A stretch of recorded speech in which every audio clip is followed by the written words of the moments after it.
The wind did not whisper, it screamed. Across a white, deathless world, it howled like a beast long forgotten by warmth or mercy. Captain Daniel Rains pushed through it, each step carving a fragile defiance into the snow. The ice bit at his exposed skin despite the layers, his thermal suit flickering warnings, its reserves bleeding away hour by hour. This planet, whatever its name had once been, wanted him dead. It had been 2 weeks since the crash. His ship, reduced to a fractured skeleton buried in snowdrifts, still sent out a weak distress signal, more like a final breath than a cry for help. He'd holed up in a half-crushed escape pod that barely kept the storm at bay. Rations were gone. Heat was dwindling. He hadn't seen the sun, hadn't heard another voice, in what felt like eternity. But humans are a strange breed. They survive on scraps of stubbornness and flickers of hope. And tonight, even as the cold clawed deeper into his bones, Daniel hunted not for food, not for rescue, but for something, anything, to burn. He trudged across the endless waste until his eyes caught a shape. Just a blur at first, a trick of snow and shadow perhaps, but it didn't move. Wreckage? Animal? Dead crew? No. It was a body, small, curled into itself like a child trying to disappear. He dropped to his knees, snow slapping against his legs, and brushed the frost away. The figure beneath wasn't human. Skin shimmered faintly in the beam of his light, tinged with hues not found in any earthbound spectrum. Slender limbs, delicate features, veins glowing dimly beneath bluish skin. She was beautiful in the way a snowflake is beautiful, intricate, fragile, and moments from vanishing, she was still breathing, barely. Lips blue, fingers stiff, frozen silence clung to her. There was no time to question. Survival, hers or his, was no longer a matter of logic. It was instinct. He gathered her in his arms, her body impossibly light, and turned back toward his shelter. She was freezing to death, and maybe, just maybe, he could give her what she needed. The pod barely counted as refuge, but it had walls, a flickering heater, the last gasp of man-made warmth. He wrapped her in his only thermal blanket and crouched beside her, trying to coax life back into her still frame, rubbing her arms, speaking to her like she could hear, offering sips of water, though she did not drink. Her skin was ice, her breath shallow, but she was not dead, and that made her the most alive thing in this entire graveyard of a planet. Time passed like frost forming on glass, slow, silent, and suffocating. The storm outside clawed at the pod's walls, but within, all was still. Daniel sat beside her, watching the faint rise and fall of her chest, unsure whether it was hope or delusion that kept him there. Then she moved. It began as a twitch, fingers trembling beneath the blanket, a shudder like a soul re-entering a body long abandoned. Her eyes fluttered open, not with panic, but with the eerie calm of someone waking in a world that no longer remembered them. They glowed faintly, like distant stars caught beneath her skin. Not bright, not piercing, just ancient. You're alive, Daniel whispered, more to himself than to her. Her lips parted, but no sound came. Her body was weak, still trembling. He offered her water again, but she ignored it. Instead, her hand reached out, not to drink, not to gesture, but to touch. Her fingers gripped his wrist, and the cold she carried passed into him like a tide. She clung tightly, too tightly, not from fear, but need. Something primal lived in her glowing gaze, a hunger he couldn't place. Not for food, not for water, something more intimate, more essential. Warmth, she whispered, voice brittle as cracked ice. Daniel tried to pull away, but her grip tightened, and in that moment, his skin prickled. The heat was leaving him, drawn through that simple point of contact. Not imagined, not emotional, real. His body temperature dropped like he was standing naked in the storm. She was draining him. He yanked his arm back, breath catching in his throat. She gasped as the connection broke, trembling violently beneath the blanket. Her lips moved again, softer this time. Warmth. This wasn't rescue. This was dependence. She didn't just need warmth, she needed his. It wasn't malicious. It wasn't even intentional, but it was dangerous. Outside, the storm roared louder, as if sensing the balance within had shifted. And Daniel understood something he hadn't before. He hadn't just saved a life, he'd invited something into his shelter, something that, given time and desperation, might not let him go. The fire hissed in protest, casting flickers of shadow across the steel walls. Daniel sat across from her now, his back against the frozen pod frame, rubbing the life back into his arm. The spot where she touched him still ached, not from pain, but from absence. Like warmth had been torn out by the root, she lay wrapped in the blanket, her body curled toward the heater, eyes wide and unblinking. She watched him, not like a companion, not like a patient, like a starving thing studying its last meal. You, warm, she rasped. The words sounded alien even as they emerged in his own language, twisted through a throat unused to speech. Her voice was a cracked whisper, rough and uncertain, but she spoke clearly enough. Daniel stiffened. You are dying out there, he said, as if explanation might anchor the moment back in logic. She didn't answer. She sat up slowly, movements too smooth, like liquid memory solidifying into action. Her glowing eyes never left his face. She didn't thank him. She didn't plead. She just stared with hunger. He reached for a ration pouch, held it out between them. You need to eat, or drink, something.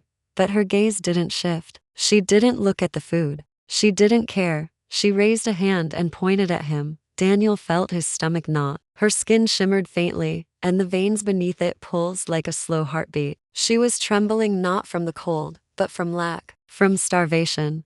I need warmth, she said again, and this time it wasn't a question. It was truth, stripped of metaphor. He leaned back. Every instinct he'd honed over a decade in space screamed at him. She didn't want fire. She didn't want blankets. She wanted him, his heat, his vitality, his life. Outside, the storm shrieked against the pod, and he wondered not for the first time if freezing had been the better fate, because now, he wasn't alone in the dark. He was sharing it with something that needed him, and that need might one day become unbearable. He woke to silence, but not the kind that offered rest. This was the silence of breath stolen, of warmth bleeding into nothing. Daniel's lungs dragged in air that felt colder than the night before. His muscles protested as he shifted, heavy, numb. His breath clouded in the stale pod air. Something pressed against him. He turned his head slowly. She was there, curled against his side, arms wrapped tightly around him like a child clinging to fire. Her head rested against his chest, her face calm and warmer, stronger. The color had returned to her skin. The light beneath her veins shimmered with renewed strength, and he felt like death. His pulse thudded sluggishly. His fingers tingled with frost. She hadn't just shared his warmth in the night, she had taken it. His hand moved to push her away, trembling from the effort. Her grip tightened. Her eyes fluttered open, not with malice, but with desperation, and she pulled him closer. The cold seeped from her touch, a slow invasion. His body stiffened, a creeping frostbite of the soul. She didn't ask. She didn't speak. She only clung, as if letting go would mean extinction. Let go, he rasped. Her expression flickered. A shadow of guilt passed over her face. Slowly, painfully, she released him, and he dragged himself backward, breath shallow and rattling. His skin stung where she had touched him. His heart pounded with the echo of theft. What did you do to me? He demanded, voice raw. She shrank back beneath the blanket, her limbs folding in on themselves like wings retreating from flame. Didn't mean to, she murmured, eyes full of a sorrow that made it worse, not better. Daniel pressed a hand to his chest, as if trying to reclaim whatever she had taken. But it wasn't gone. It had been consumed, and she was still hungry. He kept his distance now, sitting with his back to the pod wall, eyes never leaving her. His breath steadied, but the tremble in his hands lingered. Not from the cold, from her, from what she had done without malice, without intent yet still did. She said nothing. She didn't beg. She only watched him, wrapped in the blanket like a ghost hiding from its own reflection. Her glowing veins pulsed weakly beneath her skin, like a candle guttering in its final moments. Daniel's mind raced, not with escape, but with calculation. If she touched him again, if she lost control, he might not wake next time. He slid his hand toward his boot, fingers closing around the handle of the emergency knife, just in case. Just in case need became hunger, and hunger became instinct. She broke the silence first. Not want to hurt, she whispered. You already did, he replied, his voice cold enough to make her flinch. You don't understand, she said, clutching the blanket tighter. I need warmth, but not just heat, not fire, life, vitality. Daniel's jaw clenched. And you thought taking mine in my sleep was the answer? She winced. I didn't mean to. I can't always stop. When I'm weak, it pulls. Her voice cracked with the weight of shame, but Daniel didn't soften. He couldn't, not now. He had seen what she could do without trying. What if she tried? What happens when I'm empty? He asked. She didn't answer right away. Her glowing eyes shimmered like ice over deep water. I don't know, she said. I only know what happens to me if I don't feed. I die. Daniel breathed slowly, measured. There was no choice left that didn't bleed. She was starving, and he was the only source of what she needed. It wasn't a question of trust. It was a question of control, and whether she had any left. The heater's flame sputtered like a dying heartbeat. Its light flickered against the walls of the pod, casting fleeting warmth that neither of them could rely on much longer. Outside, the storm screamed, but inside, it was the silence that loomed larger. She sat wrapped in the blanket, shivering, her eyes dimmer now. The hunger was creeping back. Daniel watched her carefully. His own body still felt wrong, hollow in places he couldn't name. She had drained something from him, not entirely, not fatally, but enough that he knew the next time might be different. And there would be a next time. Her limbs trembled. She pressed herself closer to the heater, but it offered nothing now. The cold was winning. Daniel knew desperation when he saw it. He'd seen it in men dying in vacuum, in eyes that had watched air leak from their lungs. That same wild need now burned behind her quiet gaze. He exhaled, one long, deliberate breath, then spoke. We're going to do this my way. She blinked, confused. You need warmth, he said, pointing to himself. I have warmth, but you don't take it. You wait, you ask.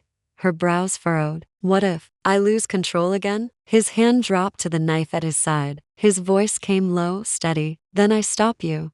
For a heartbeat, silence. And then, slowly, she nodded. Daniel reached out and removed one glove. His fingers ached in the air. He held out his hand not as surrender, but as contract. She stared at it like it was salvation, and then she touched him. This time, the pull was not violent, not desperate, just a slow seep, like breath fogging a mirror. Her trembling eased. Her body settled. Her eyes closed for a brief moment of peace. He felt it too, the warmth leaving, but it was manageable, controlled, a shared wound instead of a theft. They had struck a balance, for now, but Daniel knew the truth. Balance is always temporary, and hunger, when denied too long, always finds a way to tip the scales. He woke gasping. The air was colder than it had ever been. Not the kind of cold that comes from weather, but the kind that whispers into your marrow and coils around your heart. The fire was nothing but embers. The heater had gone quiet, its hum broken into fading pulses.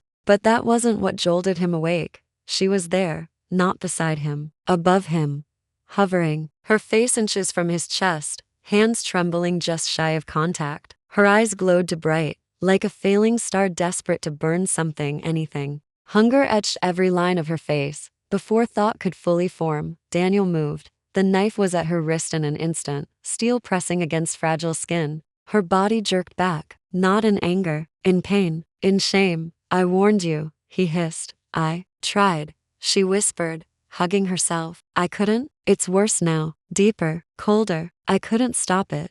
Daniel sat up slowly. Every movement dragged like he was made of stone. She hadn't taken much, but she'd taken enough. You broke our deal, he said, fury layered beneath exhaustion. I'm losing myself, she whispered. The cold, it isn't outside anymore. It's inside.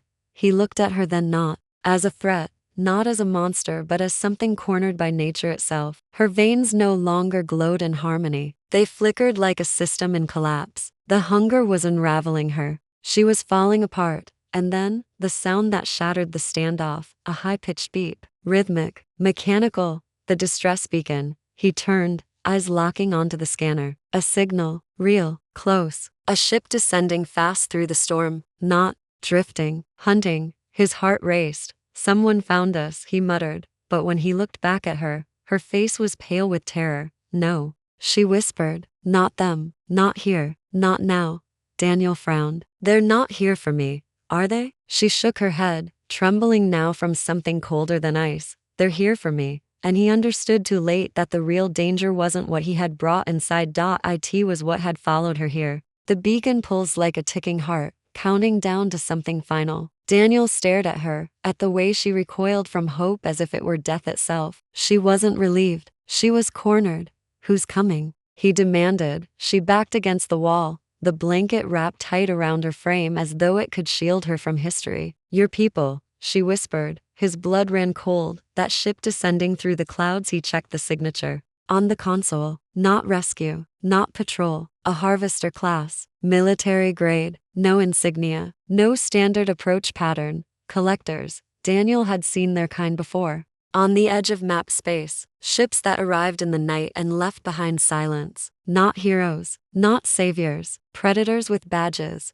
What did they do to your kind? He asked, voice barely steady. She looked away, and in that silence, truth settled between them like ash. We generate warmth, she said quietly. Energy, not heat like your fires. Life force, essence. Your kind found a way to harvest it, to turn us into batteries. Daniel's gut twisted. He wanted to deny it, wanted to scream that humanity wasn't like that, but he knew better. Space wasn't tamed with kindness. It was carved out with fire and steel and often blood. He turned back to the console. The beacon still pulsed. He shut it off. The signal died in an instant. What are you doing? She asked, stunned. He yanked the power coupling free, ensuring it couldn't be reactivated. If they think I'm dead, they won't land. They'll search, maybe, but in a storm like this, they'll give up. She stared at him, disbelief plain across her face. You didn't have to do that. Daniel rubbed a hand across the back of his neck, the cold setting in again. Yeah,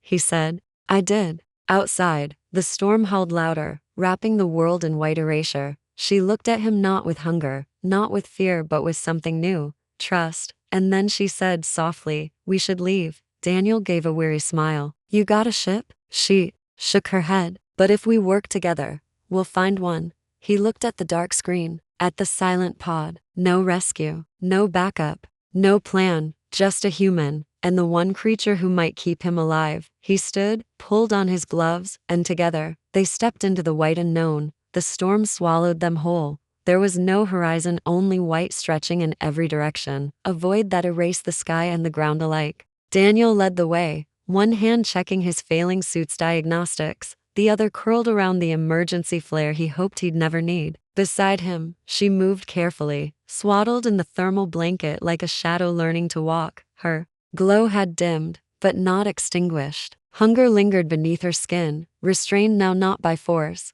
but by choice. Where are we going? She asked, her voice nearly lost to the wind. He scanned the wasteland ahead. West. My ship's wreckage is that way. Might be something we can salvage. A power cell, a comms panel, maybe even shelter.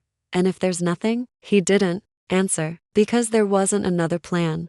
They walked in silence. Each step through the snow was a test of will. The cold wasn't just around them, it was inside them, clawing at muscle and mind. Time blurred, direction blurred, but Daniel kept walking. So did she, and every so often, she'd falter, not from injury, from need. Each time, he'd catch her, steady her, and though her fingers trembled with restraint, she never reached for him. She honored their deal, even as it frayed under pressure. After what felt like hours, twisted metal broke through the ice ahead. The remains of his ship, crushed and half buried, jutted from the snow like the ribs of some ancient beast. Daniel felt a flicker of hope, irrational and dangerous. There it is, he said. She stumbled. He caught her. You okay? She nodded, but her body told the truth, shaking to cold, to empty. He didn't let go. They approached the wreckage. Together. Hope wasn't enough, but it was still something. The wreckage was worse than he remembered. Twisted beams jutted like broken limbs. The cockpit had collapsed under the weight of the ice. Power systems were long dead, or should have been. But nestled deep inside, pulsing faintly, was a light, a locator beacon, still active. Daniel's breath caught. That was impossible. He had shut it down, torn out the core. And yet it blinked, steady and cruel. They never stopped tracking us, he muttered. She said nothing, but he felt her fear before he saw it in her eyes. The glow in her veins flared, not from strength but panic. They know, she whispered. A sound cut through the air, low, mechanical, growing louder. Engines, they were here. He grabbed her hand. Move. They dove into the wreckage, ducking behind fractured hull plates as the harvester ship descended, its lights slicing through the storm like the eyes of a predator. A soft metallic thud echoed nearby. Landing gear, boots in snow. Daniel turned to her. Can you still move? She nodded, barely. He handed her a shock baton. If they get close, you hit first. She hesitated, but she took it. He turned to the beacon, hands flying across the panel. If he could reroute the signal, make it look like they'd moved by some time. A shape appeared at the opening, a man in tactical armor, human, cold behind a mirrored visor. Captain Rains, he said. You have something we want. Daniel didn't wait. He shot first. The bullet knocked the man back, not down. The armor was too strong, but it was enough. She moved like lightning. Her hands flared white, not blue now, but burning. She grabbed the hunter's wrist. The suit screamed. So did he. Heat siphoned in an instant. Frost raced up the visor. Silence followed.